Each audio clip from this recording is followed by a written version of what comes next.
tere! Nii proua on saanud, tundub, et päris lähedale ühe toote müügile. Jaa, absoluutselt. Ma olen väga lähedal, nullist alates seda toodet teinud. Ikka pingutatud olema selle nimel. Jaa.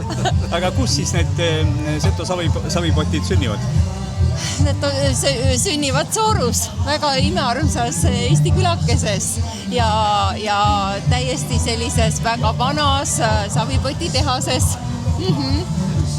Kas olete siis alustanud savipoti tehase ümberehitamisest, renoveerimisest või?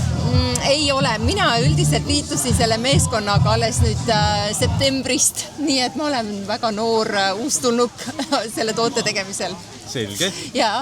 Siis võib arvata, et Paunvere väljanäituselaat on esimene koht, kus tegelikku müügitööd tuleb teha. Minu jaoks absoluutselt ja see on nagu nii äge ja nii tore ja kõik need inimesed, kes siin laadal on hästi armsad ja müüjad on väga toetavad, nii et meil on toredad naabrid siin kõrval. Hästi-hästi vahva on.